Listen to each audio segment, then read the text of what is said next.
شام کا وقت ہے اور روزے دار مارکیٹ میں افطاری کے لیے جلدی جلدی فروٹ خریدنے میں مصروف ہیں تاکہ افطاری سے پہلے گھر پہنچ جائے۔ میں نے محسوس کیا کہ تقریباً ہر خریدار ایک ہی قسم کی شکایت کر رہا ہے، اور وہ یہ کہ یہ سارے فروٹ رمضان کے شروع ہونے سے پہلے مناسب قیمت پر دستیاب تھے، لیکن رمضان کا مہینہ شروع ہوتے ہی جیسے قیمتوں کو پر لگ گئے ہوں۔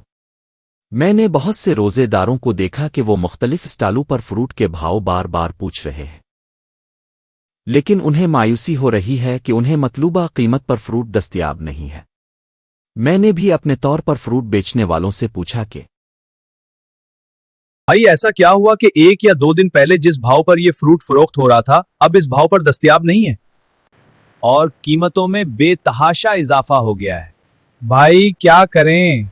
منڈی میں فروٹ ہمیں مہنگے مل رہے ہیں، اس لیے ہم بھی مجبور ہیں اور مہنگا فروخت کر رہے ہیں۔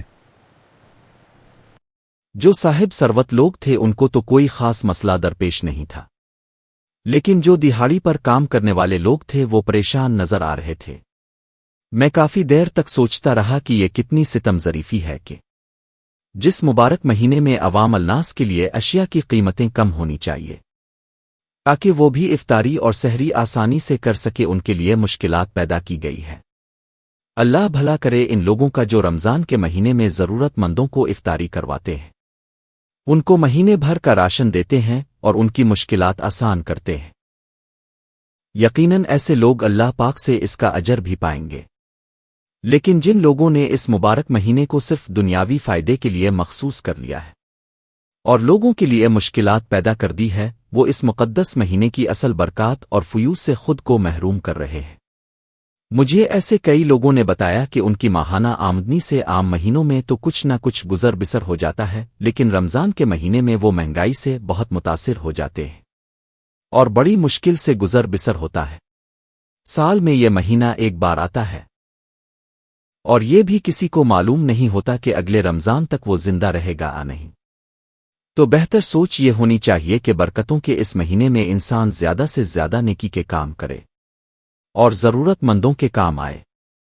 تاکہ رمضان کے مہینے کا جو مقصد ہے وہ پورا ہو سکے اور ان کے دلوں کو بھی اطمینان نصیب ہو سکے کہ انہوں نے اپنے طور پر جتنا ممکن ہو سکتا تھا بھلائی کے کام کیے۔ اگر اجتماعی طور پر یہ سوچ پیدا ہو جائے تو امید کی جا سکتی ہے کہ بہت سارے ضرورت مند لوگوں کی ضرورتیں پوری ہو جانا شروع ہو جائیں گی، اور اس کا ایک فائدہ یہ بھی ہوگا کہ معاشرے میں جرائم کی شرح میں کمی آنی شروع ہو جائیں گی،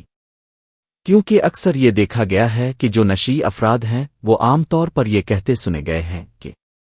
مالی پریشانیوں سے تنگ آ کر انہوں نے نشہ شروع کر دیا، چوری شروع کی اور پھر جرائم میں دھنستے چلے گئے۔ کیا ہی اچھا ہو کہ ہم میں سے ہر ایک یہ عہد کر لیں کہ وہ اپنے آس پاس کے لوگوں پر نظر رکھے اور جو مدد کے مستحق ہیں ان کی مدد اس طرح کرے کہ کسی دوسرے کو کانوں کان پتہ بھی نہ چلے اور مدد کے مستحق افراد کی مدد بھی ہو سکے۔